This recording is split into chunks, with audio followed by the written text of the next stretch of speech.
Hi, everybody. Today we're going to talk about the benefits of meditation and mindfulness during our challenging times. So, sitting with us here are two Atlantic University faculty members. We have Jules Maloney and Peggy Rowe-Ward. Both are experienced and seasoned meditation and mindfulness teachers. And they're really going to talk about what meditation is, how to set up your own practice, and tips to keep that practice as a habit for you and to really embody it and make it part of your everyday. And then, of course, how meditation can help us during challenging times. So, I first want to thank Peggy and Jules for joining me today. So, I know one of you, maybe we flipped a coin of who wants to first answer questions. Yes, Peggy. So, let's talk about, you can give some info on your background. And then if you would really talk about the benefits of a meditation and mindfulness practice. Okay. Well, thanks. Thanks for listening and being here. It's wonderful to be with Rachel and Jules, who are amazing. And I'm delighted to be on the AU faculty. This is the only faculty where I've taught where I can put out that I am a Buddhist Dharma teacher, and it's okay to put it online for students. So I do have that background, but I want to go way back to the first meditation class that I took that I thought I was a failure in. And then I took another meditation class and I thought I was a failure in it. And then I took a third meditation class and I finally figured out there was nothing to get. And so maybe you've got a mind like mine and you think there's something to get. There really isn't much to get. It's about figuring out what nourishes you in your daily life and putting in some kind of practice that has some silence. I think silence, now I'm going to change my mind and say music. Sometimes music helps people, but there isn't a discussion. And there's many, many different ways. My teacher is Thich Nhat Hanh, and his favorite form of practice is walking meditation. And that's just to walk and know you're walking. See, there isn't much to get there, right? The key is to really feel your feet on the ground, breathing, feet on the ground, breathing, maybe stopping and noticing where you are in nature's bounty. But there's not much to get, but there is a lot to receive. And in times like this, when it's kind of crazy, I find it's harder for me to do my sitting practice. So I have shorter sitting times and I have more tools. One of the tools we use in our tradition is a bell. And I'll just invite the bell and we'll take 3 breaths together and notice what you notice. Not so hard.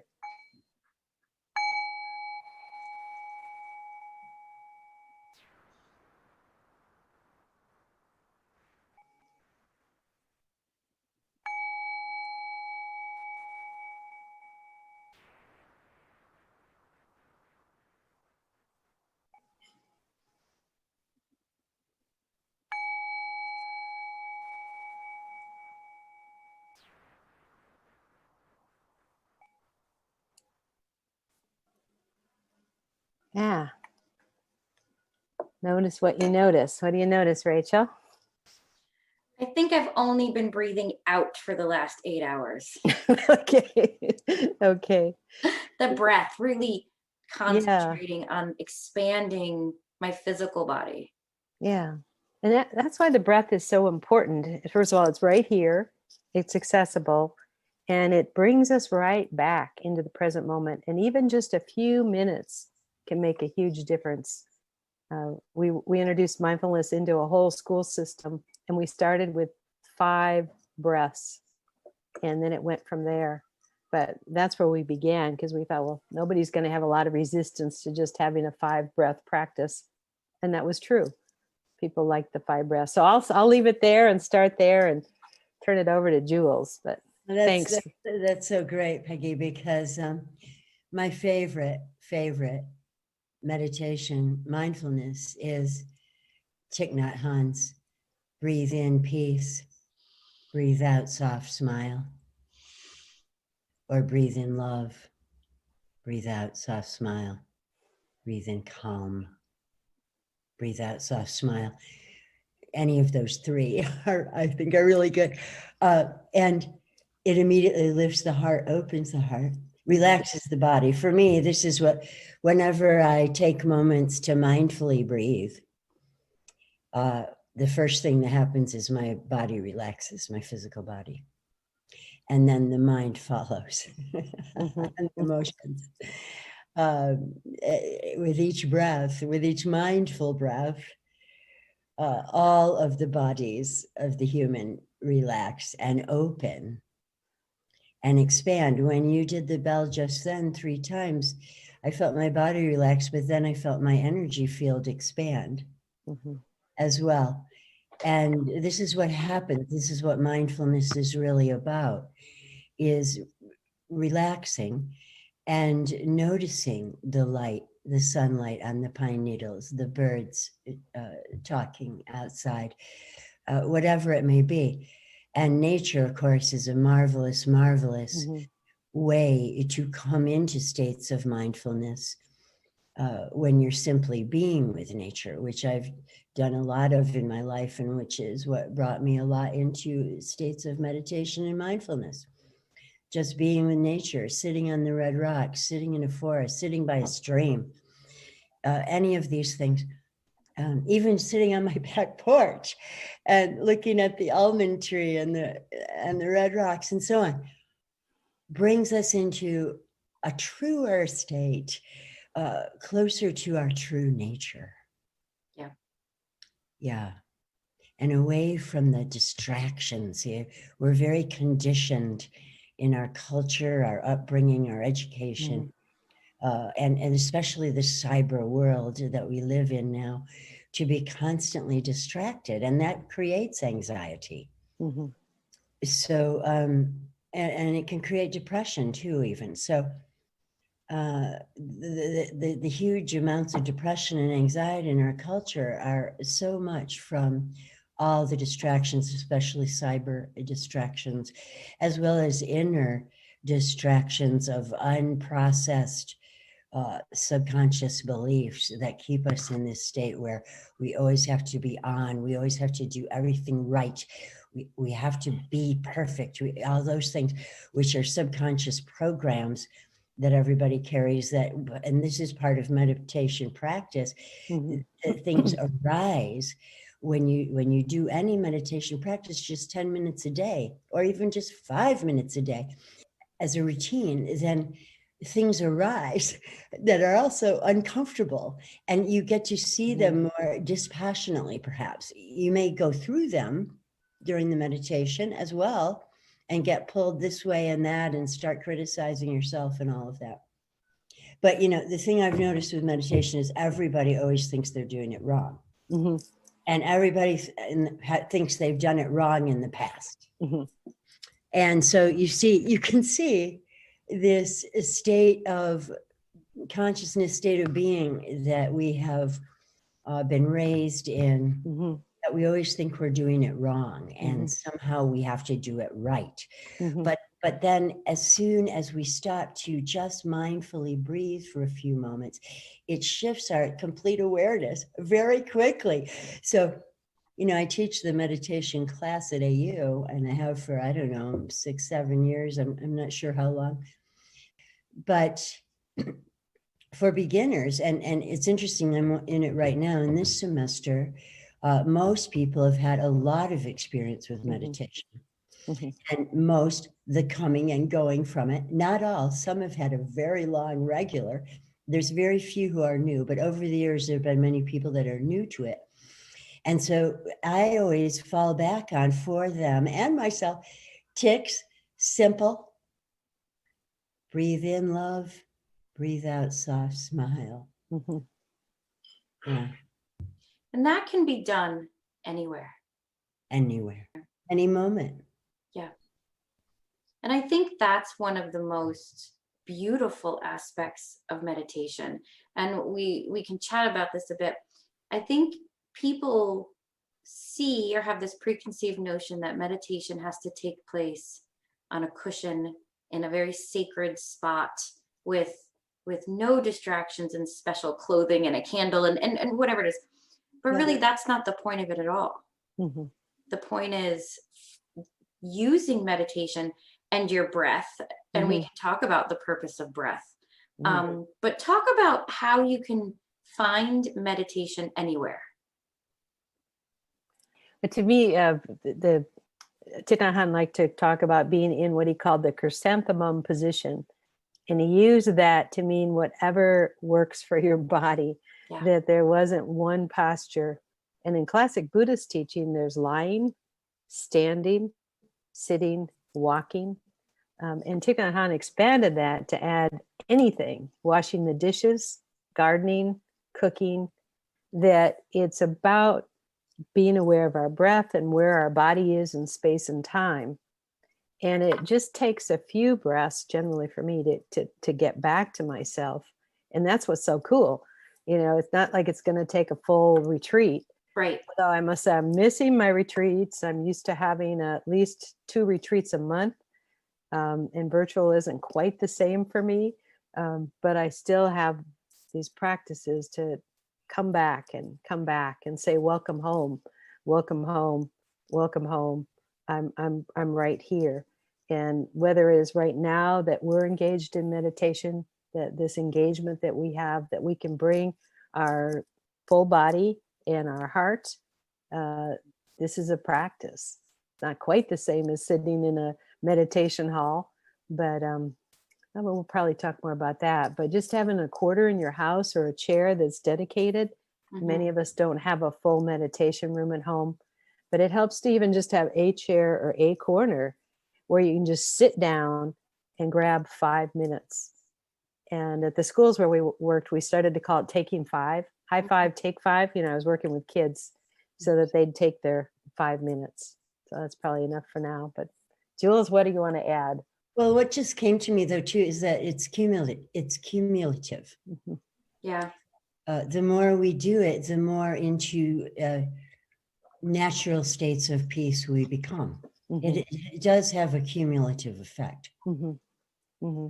And I've noticed that in my own life, and a lot of that cumulative effect, there's many, many aspects and fractals of that, but is letting go.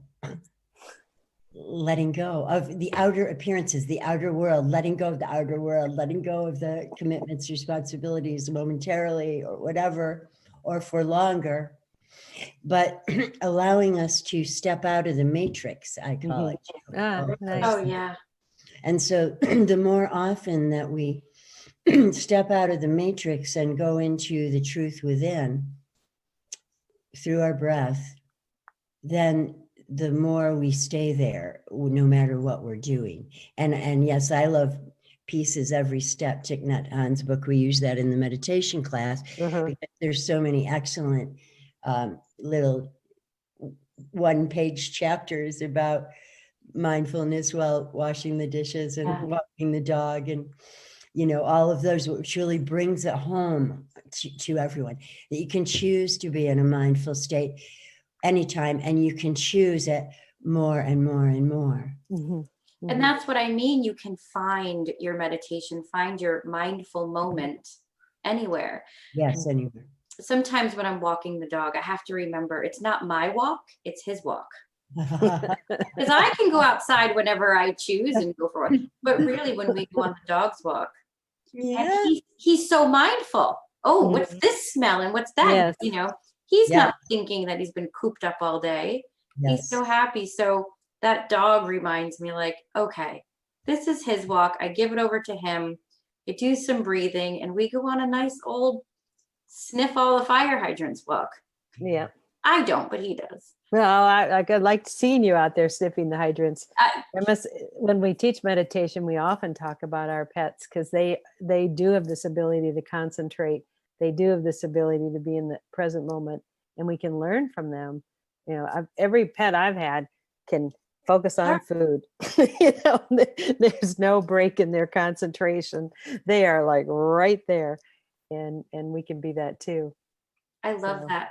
So we were talking here, you're talking about breath, and a lot of people say, okay, fine, I can breathe.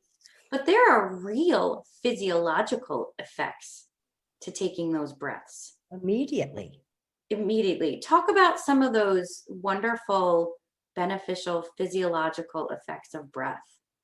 Said it, just speaking in human terms, I'm not speaking in research, and there's tons and tons and tons of research on meditation and mindfulness, tons of research on that. But I can't talk about that because my mind doesn't work that way. Right. But I already said what I feel. When Peggy rang the bell, Yeah. my body relaxed. And I think that we don't even realize generally how much tension we're holding in our bodies. Yeah. It immediately, the one brain fact I've have is immediately checks in the parasympathetic nervous system, goes immediately into action and shifts. Yeah. And so that's what we want. There's this immediate relaxation. And so the first step is this calming that happens. And after we've practiced more, there's more we can do with what we refer to as shaping our mind. But the first joy is being able to calm, being able to come home, being able to not be hijacked by life, whether it's the news, what somebody says, how I'm feeling. I can take a breath and come back to my life right here in the present moment. I think the mind follows the body. It's like, relaxing the body and creating more spaciousness in the body and relaxation. The mind follows that. Yeah. And there's a lot of research that speaks about the parasympathetic nervous system, which is, the sympathetic and parasympathetic is that fight, flight, freeze, and faint. So when you can take this deep breath, that fight or flight, freeze or faint decreases, that parasympathetic kicks in, the blood pressure decreases, adrenaline and cortisol are relaxed within the body. And really there is this overwhelming calming effect. But like what Jules referred to is not only does the body calm, so does the mind. But with that as well, our interactions with other people are affected positively. Yes. And, at AU and in the meditation class at AU, there is also the inclusion of Edgar Cayce's work. And so Edgar Cayce was very adamant about people creating their spiritual ideal. Yes. Okay. And being aware. Now, I believe in being aware of all our intentions and using intentions through a lot. But people focusing on what is my spiritual ideal at this moment, at this time, creates an opening as well, because it creates a trajectory. Any intention we make creates a trajectory of then unfoldment. So we do this. This is the first thing people do in the first week of the meditation class at AU is contemplate what their own spiritual ideal is. And then because it is, meditation also is a way to hear the still small voice, or to connect with your guides, or connect with God, or connect with the ascended masters, or connect with your own higher self, or your I am presence. And this also happens naturally, but being conscious of it is another factor of being more mindful in general. Right. So because a lot of this unfolds in the class at AU, right? And we explore lots of different aspects of meditation, like becoming aware of pain in the body or emotional pain. We focus on that in the class, so that people can use it also as a healing tool, which it can be used as a healing tool as well. Yeah, and we talked about meditation a bit. Peggy, talk about what mindfulness is, because that's beyond meditation. Now, there's a classic definition. It's about paying attention in the present moment, and then with kindness. So there's a soft part, a warm part that we want to add with the definition. There's kindness and curiosity.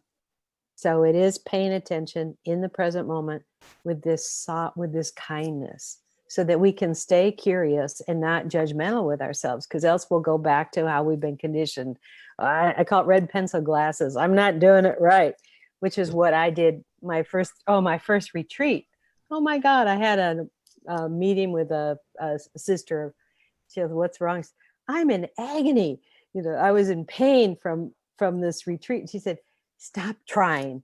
And the minute she said that, I watched everything relaxed. I had gone to my first retreat with that same, I'm going to do it right. I'm going to work really hard. And it was painful to do that. I was with Thich Nhat Hanh once. There was 1,000 of my closest friends. And at the start of meditation, he said the same thing. He was sitting there. He just said, don't try.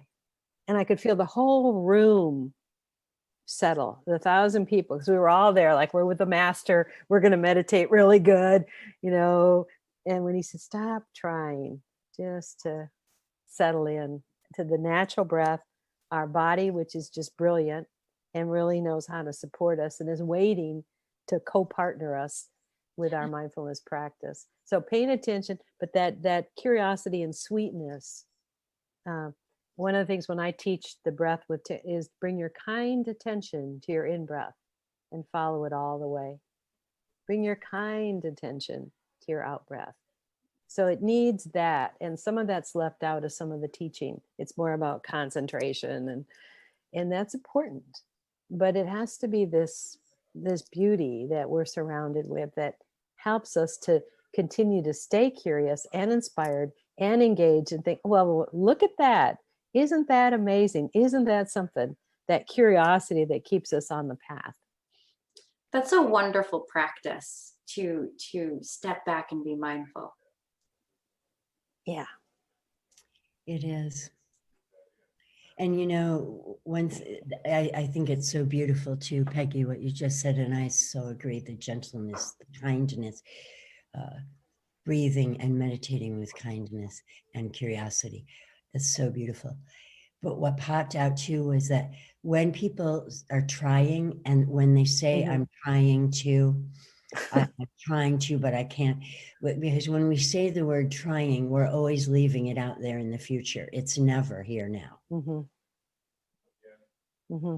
Yeah, no, it's somewhere out there, and it's not here in me. And so with my 3 meditation classes. I'm trying. You're forever trying. You can't use the word try, mm-hmm. right? Because yes, there only is, which is the thing about mindfulness and meditation, right? Right. So it's okay to just is. Then that's another thing. See, in our culture, it's not okay to just is. Right. That's why Ty put a lot of emphasis on being. Yes. And so don't worry about doing, just be. Yeah. Just relax your body. And just relax, and it's natural. Just relax. So the relaxation, especially for Western practitioners, he really felt we should start with total relaxation before we even tried sitting meditation. Mm-hmm. He said, we're so uptight, we're so in the future, we're so worried, we're so overloaded that we need to rest and then sit. And so there was a lot of emphasis in the United States with more of the relaxation practices that when he taught in Asian countries, he didn't do. Interesting. He was much harder on them than us. I think that I can speak as being a Westerner. That's part of our accumulation philosophy mm-hmm. as a Westerner. I must accumulate. And whether that is actual physical things or money or education or glory, I think that stress is really part of our accumulation philosophy. And to be mindful gives me permission. I can't speak to anyone else. Gives me permission that I don't need to accumulate anything. Yeah. You are everything and you have everything. And in moments of mindfulness, you recognize that. Yeah, it's the simple things. And that's where the mindfulness practice really, being outdoors, can be really helpful. It's the really simple things that nourish us and fill us. Yes. Looking at the tree, holding a baby's hand, watching a dog's tail wag, and just really taking that in. It's not hard at all. You just have to remember. Remembering is the part. And like Jules said, with more practice, it just comes naturally. I coach myself now. I'll hear, Peg, you need to sit down. I'll even hear this, Peg, Peg, Peg, slow down. This voice. Okay, take a moment, take a breath. I'll hear that in me now, this reminder. You have a good guide, I suppose. Would you say, and you can correct me if I'm wrong, that part of meditation and mindfulness and the spiritual practice is about contentment and non-attachment? So we talk a lot about, being, you have to be happy. People always want you to be happy. And I don't really believe in happiness. And that can be a conversation for another time. Another time. I believe in contentment. You have this pendulum that swings, and I think happiness is way over here, but it's an intense feeling. I think content is this beautiful, natural state that we can be in. Would you say, or expand upon that, meditation and mindfulness can bring one to contentment? Jules, you want to go first on that? Well, yeah, it's pushing out of me things like, yeah, to get to the state of contentment, that is hugely getting out of the matrix. Okay, and it's hugely sidestepping all of this acquiring things. And we need to allow ourselves to be content and nurture that and expand it.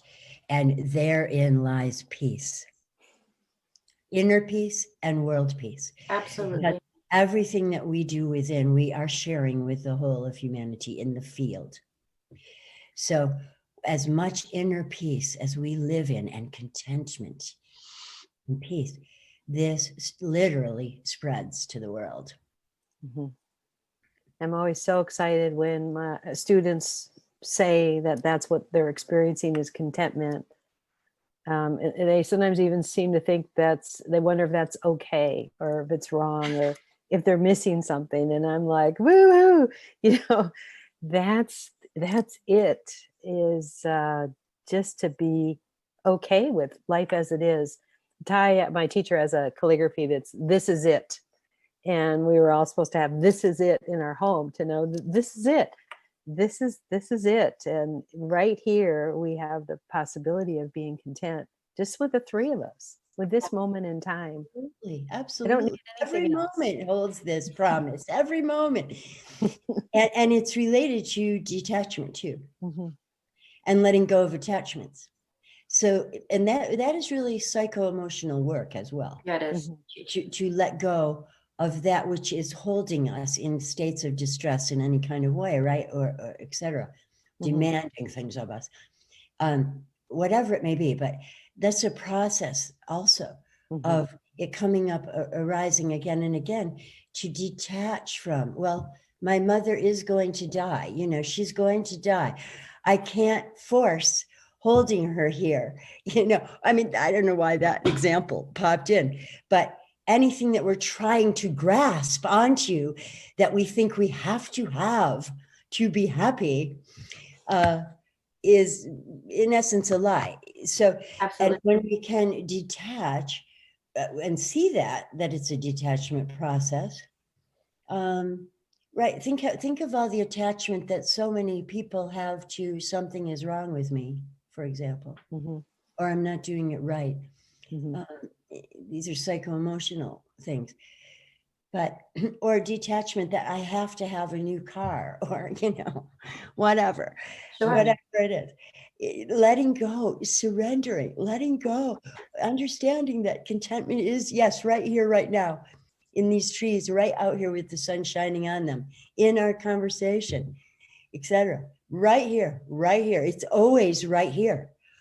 Pure, utter enfolding the contentment in, and like I say, it becomes a cumulative effect, I believe. So I see we can sit here forever and talk about our attachments and contentments and practices. So what I think we'll do is we'll end for now, not to cut anyone off. And then I think what we'll do is talk again. Thank you both for sitting with me. And I am so excited for people to watch this and hear the two of you just kind of jam together, because that's what it is. I think you were this cool like orchestra for a moment. I'm attached to being cool. You know? And Rachel, it's the three of us, Rachel. It's the three of Thank you. All of us are cool, and us cool cats. Content. We're content, cool cats. We will see you all again. Okay, Bye. thank you so much, Rachel. Thank you, Jules. Thanks, Peggy. Thanks, Rachel.